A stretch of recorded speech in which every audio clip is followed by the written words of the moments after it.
चलिए फ्रेंड्स, शुरू करते हैं आज का अपना वीडियो। आज की इस वीडियो में आपको बताऊंगा क्लास 10th के लिए साइंस का वीबीआई ऑब्जेक्टिव क्वेश्चन, जो कि वर्ष 2021 के लिए वेरी मुश्त है। अगर आप क्लास 10th में हैं तो इस वीडियो को लास्ट तक जरूर देखिएगा, क्योंकि आज की इस वीडियो में आपको बताऊंगा क्लास 10th का वीबीआई ऑब्जेक्टिव क्वेश्चन, जो कि साइंस का है। इसलिए बन रही है हमारे साथ वीडियो के लास्ट तक फ्रेंड्स। इससे पहले मैं आपको बता चुका हूँ 25 क्वेश्चन जो कि ऑब्जेक्टिव थे। अगर आपने वही नहीं देखे तो इस वीडियो के डिस्क्रिप्शन में जाइए, वहाँ से आपको मिल जाएगी लिंक, वहाँ पर आप क्लिक करके देख सकते हैं वह भी वीडियो फ्रेंड्स। पहला क्वेश्चन है, क्वेश्चन नंबर 26 है कि शरीर में भोजन का पचना किस प्रकार की अभिक्रिया है। तो आपको पता होगा कि शरीर में जो भोजन जाता है वह किस प्रकार की अभिक्रिया, क्या वह उपचयन है या फिर संयोजन है या फिर विस्थापन है या फिर अपचयन है। अगर आप जानते हैं तो हमें जरूर बताइएगा। फिलहाल के शरीर का जो भोजन यानी शरीर में जो भोजन का पचना होता है वह आपकी संयोजन अभिक्रिया है, इसलिए आपका विकल्प बी वाला सही हो जाएगा। चलते हैं नेक्स्ट पर। इंग्लिश मीडियम वाले भी विस्तार के साथ समझ सकते हैं। फिलहाल चलते हैं क्वेश्चन नंबर 27 आ चुका है आप सामने है। बैरबी मुश्त है, बार बार आता है कि कली चूना पर जब जल डाला जाता है। यहाँ पर बात हो रही है कि कली चूना क्या होता है, वह होता है कॉपर यानी कि कैल्शियम ऑक्साइड होता है। जी हाँ फ्रेंड्स, CaO होता है। जब जल डाला जाता है तो वह अभिक्रिया होती है, क्या वह ऊष्माक्षेपी अभिक्रिया होती है या फिर ऊष्माशोषी होती है या फिर विस्फोटक होता है या फिर इनमें से कोई नहीं। तो आपको पता होना चाहिए यानी कली चूना, मैंने अभी अभी आपको फॉर्मूला बताया था कि यानी CaO होता है और क्या डाला जाता है यानी कि H2O डाला जा रहा है, तो वह क्या बन रहा है तो आपको पता होना चाहिए यानी कि CaOH का होल ट्वाइस बन रहा है। जी हाँ फ्रेंड्स, CaOH का होल ट्वाइस बन रहा है यानी कि बुझा हुआ चूना बन रहा है, ये CaOH का होल ट्वाइस बन रहा है। और यहाँ पर क्या बनेगा तो वह आपका O2 बनेगा। जी हाँ फ्रेंड्स, आपका यानी कि कौन सी होगी तो क्या वह ऊष्माक्षेपी होगी या फिर ऊष्माशोषी होगी। तो आपको यह पता होना चाहिए यानी कि ऊष्माक्षेपी होगी, इसलिए आपका विकल्प पहला वाला यहाँ पर सही हो जाएगा, यानी कि ऊष्माक्षेपी अभिक्रिया होगी आपकी। चलते हैं क्वेश्चन नंबर 28 देखते हैं। आ चुका है हम सामने ही, वेरी मुश्त है, बार बार आता है। क्वेश्चन नंबर 28, निम्नांकित में से कौन सबसे अधिक अभिक्रियाशील है, यानी कि कौन सी धातु है जो कि सबसे अधिक अभिक्रियाशील है। फिलहाल के इसके ऑप्शन देख लेते हैं, यानी कि आपके सामने है। पहला ऑप्शन है क्या कॉपर एक सबसे अधिक अभिक्रियाशील धातु है, या फिर मरकरी है यानी कि Hg है, या फिर Ag है यानी कि सिल्वर है, या फिर Au है। तो आपको पता होगा यानी कि जो Ag है यानी कि सिल्वर है वह सबसे अच्छा चालक कहलाता है, इसलिए आपका विकल्प सी वाला यहाँ पर सही होगा। सबसे अधिक अभिक्रियाशील जो धातु है वह आपकी अर्जेंटम यानी कि सिल्वर होगी, इसलिए आपका विकल्प यहाँ पर सी वाला सही हो जाएगा। चलते हैं नेक्स्ट पर। क्वेश्चन 29 आ चुका है आप सामने है।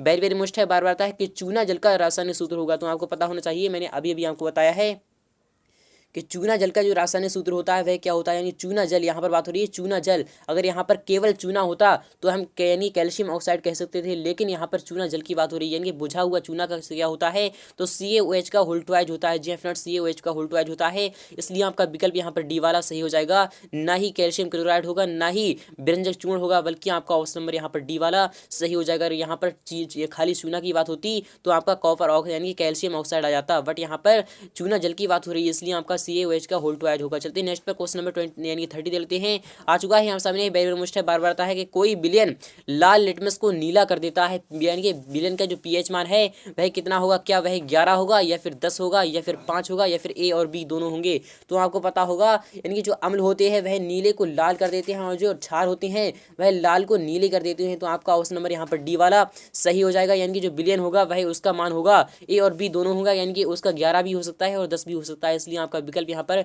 डी वाला सही हो जाएगा। क्वेश्चन नंबर 31 दे लेते हैं। आ चुका है आपके सामने है, वेरी मुश्त है, बार बार आता है कि एल्काइन में कार्बन कार्बन के बीच कितने सह संयोजक बंध होते हैं। तो आपको पता होना चाहिए सह संयोजक बंध किसे कहते हैं तो सह संयोजक बंध उसे कहते हैं कि जब दो परमाणुओं के बीच जितने इलेक्ट्रॉनों की साझेदारी होती है उसे हम यानी कि सह संयोजक बंध कहते हैं। तो आपको पता होगा कि जब कार्बन कार्बन के मध्य एक इलेक्ट्रॉन यानी कि एक इलेक्ट्रॉन की जब यानी जब बंध की सही संयोजकता दर्शाई जाती है तो उसमें क्या होता है तो उसमें आपका एल्केन होता है, यानी कि आपका एन जुड़ता है। बट यहाँ पर बात हो रही है यानी कि और दूसरे में यानी कि जब दो की साझेदारी होती है तो आपका ईन जुड़ता है, और ये तीन की यानी कि तीन की होती है तो आपका आयन जुड़ता है, इसलिए आपका यानी कि 3 होगा, यानी कि तीन इलेक्ट्रॉनों की साझेदारी हो रही है, इसलिए आपका विकल्प यहाँ पर सी वाला सही हो जाएगा, यानी कि एल्काइन में आपके 3 होंगी। चलते हैं क्वेश्चन नंबर यानी 32 देते हैं। आ चुका है आप सामने वेरी मुश्त है कि यानी ग्लूकोज का आणविक सूत्र क्या होता है। तो आपको पता होना चाहिए जो ग्लूकोज होता है उसका आणविक सूत्र क्या होता है, क्या C6H12O6 होता है या फिर CH3COOH होता है या फिर CH3CHO होता है या फिर CHCl3 होता है। तो आपको पता होना चाहिए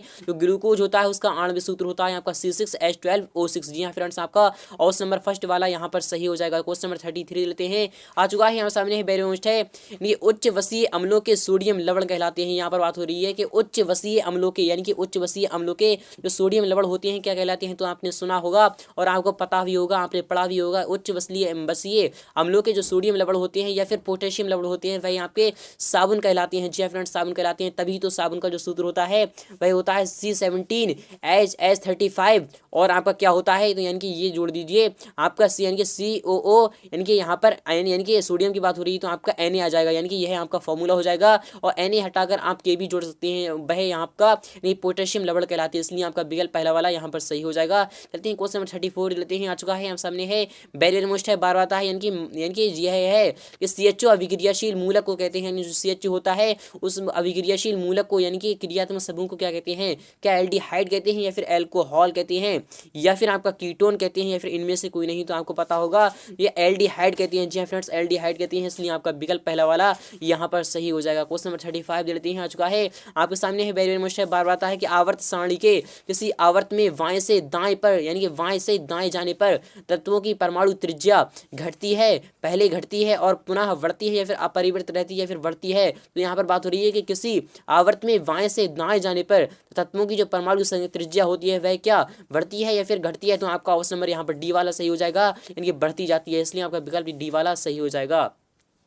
क्वेश्चन नंबर 36 है बैरियर मोस्ट है, बार आता है, यानी कि निम्नांकित तत्वों को उनके धातु गुण के अनुसार बढ़ते हुए क्रम में लिखना, यानी कि आरोही क्रम में आपको लिखना होगा। तो क्या यानी कि आपको एलाई जो एलाई होता है यानी कि लिथियम होता है, ऑक्सीजन होता है, कार्बन होता है और बेरिलियम होता है और आपका फ्लोरीन होता है, तो आपको यह बढ़ते क्रम में लिखना होगा। यानी कि बढ़ते क्रम में है क्या फ्लोरीन, ऑक्सीजन या फिर कार्बन या फिर ये आपका ऑप्शन नंबर कौन सा होगा, तो इसका जवाब आपको हमें कमेंट बॉक्स में देना होगा। चलते हैं नेक्स्ट पर क्वेश्चन नंबर 37 लेते हैं। आ चुका है आप सामने है बैरियर मोस्ट, यानी कि सिलिकॉन है एक, यानी सिलिकॉन क्या है, जो सिलिकॉन होती है वह क्या होती है, क्या सिलिकॉन एक धातु है या फिर अधातु है या फिर उपधातु है, तो आपको पता होगा जो सिलिकॉन है यानी सिलिकॉन है वह आपकी एक उपधातु है। जी हाँ फ्रेंड्स, आपका क्वेश्चन नंबर यहाँ पर सी वाला सही हो जाएगा। चलते हैं नेक्स्ट पे क्वेश्चन नंबर 38 देखते हैं। आ चुका है हम सामने है वेरी है कि निम्नलिखित में से कौन विद्युत धनात्मक तत्व है, यहाँ पर बात हो रही है विद्युत धनात्मक तत्व है, क्या कार्बन एक विद्युत धनात्मक तत्व है या फिर क्लोरीन है या फिर Na है यानी कि सोडियम है या फिर आपका फास्फोरस है, तो आपको पता होगा यानी विद्युत धनात्मक तत्व है वह कौन सा है, क्या सोडियम है या फिर फास्फोरस है, तो आपका यहाँ पर जवाब आएगा यानी सोडियम एक। जी हाँ फ्रेंड, जो सोडियम है वह आपका विद्युत धनात्मक तत्व है, बल्कि जो कार्बन है कार्बन भी आपकी एक अधातु होगी और क्लोरीन भी आपकी एक अधातु होगी और सोडियम आपकी एक धातु है और फास्फोरस भी आपका एक अधातु है, इसलिए आपका विकल्प यहाँ पर सी वाला सही हो जाएगा। यानी कि जो अधातु होती हैं वह हमेशा ऋणात्मक होती हैं, बट ग्रेफाइट अगर होती यहाँ पर तो ग्रेफाइट आपकी धनात्मक तत्व कहलाती, बट यहाँ पर बात हो रही है सोडियम एक धातु यानी धातु में धनात्मक है, इसलिए आपका विकल्प यहाँ पर सी वाला सही हो जाएगा। क्वेश्चन नंबर 39 ले लेते हैं। आ चुका है आप सामने है बैरियर है कि टिहरी बांध का निर्माण किस प्रदेश में किया गया है, यहाँ पर बात हो रही है यानी टिहरी बांध है उस यानी कि उस बांध का निर्माण किस प्रदेश में किया गया है, क्या उत्तर प्रदेश में किया गया है, फिर उत्तराखंड में किया गया है या फिर राजस्थान में या फिर बिहार में, तो आपका ऑप्शन नंबर यहाँ पर डी वाला सही हो जाएगा। चलते हैं नेक्स्ट पे क्वेश्चन नंबर 40 लेते हैं। आ चुका है हम सामने है बैरियर है 12 आता है 40वां क्वेश्चन है कि निम्नांकित में से किस धातु को कैरोसिन यानी कि मिट्टी के तेल में डुबोकर रख दिए हैं, तो आपको पता होगा यानी निम्नांकित में से किस धातु को, तो आपके सामने धातुएं दी जा रही हैं, क्या मैग्नीशियम धातु को कैरोसिन ऑयल में डुबोकर रखा जाता है या फिर सोडियम को या फिर पारा को या फिर टंगस्टन को, तो आपको पता होगा कि सोडियम और पोटेशियम धातुओं को यानी कि मिट्टी के तेल में डुबोकर रखा जाता है। क्यों रखा जाता है, तो आपको मैं ये बताऊंगा नेक्स्ट वीडियो में। फिलहाल के सोडियम यानी कि सोडियम अगर यहाँ पर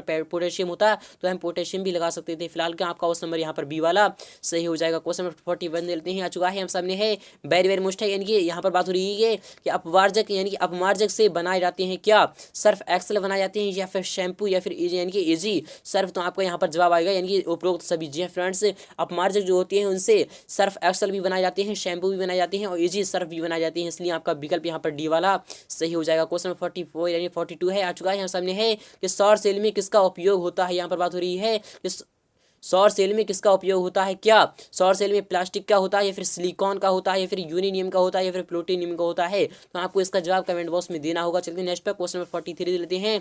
आ चुका है यहाँ सामने वेरी मोस्ट क्वेश्चन नंबर 43 है कि निम्नलिखित में से किसका उपयोग खाना बनाने वाले ईंधन में नहीं होता है, यानी खाने बनाने वाले ईंधन में नहीं होता है, क्या CNG का उपयोग खाना बनाने वाले ईंधन में नहीं होता है या फिर LPG का नहीं होता है या फिर बायोगैस का नहीं होता या फिर कोयला का नहीं होता है, तो आपका जवाब आएगा यानी कि CNG का होता है, यानी कि CNG का उपयोग उपयोग खाना बनाने वाली गैस में नहीं होता, इसलिए आपका विकल्प पहला वाला यहाँ पर सही हो जाएगा।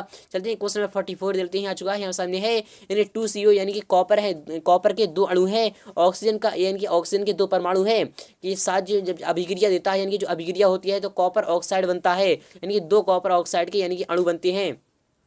तो इसमें क्या ऑक्सीकरण हो रहा है या फिर अपघटन हो रहा है या फिर उदासीनीकरण होता है या फिर विस्थापन होता है, तो आपको पता होगा ऑक्सीकरण हो रहा है यानी कि उपचयन हो रहा है, इसलिए आपका विकल्प पहला वाला सही हो जाएगा। चलिए नेक्स्ट पे क्वेश्चन 45 देखते हैं, आ चुका है आपके सामने है, वेरी मोस्ट है, बार बार आता है, निम्नलिखित में से कौन सा समीकरण संतुलित नहीं है। यहाँ पर बात हो रही है कि कौन सा समीकरण है जो कि संतुलित नहीं है, क्या पहला वाला समीकरण संतुलित नहीं है? नहीं, जी हाँ फ्रेंड्स, आपका यह है बिल्कुल संतुलित है, यानी कि H2 + Cl2 यानी 2HCl बनाता है, इसलिए आपका विकल्प पहला वाला बिल्कुल रॉन्ग हो जाएगा, यानी कि यह एक संतुलित समीकरण होगी। PbNO3 का यानी कि यहाँ पर यानी कि लेड नाइट्रेट PbO बनाता है, नाइट्रोजन यानी कि नाइट्रो बनाता है और प्लस ऑक्सीजन बनाता है। क्या यह सत्य है या फिर असत्य है? तो आपको पता होगा, यानी PbO निकाल दीजिए और Na2 और O2।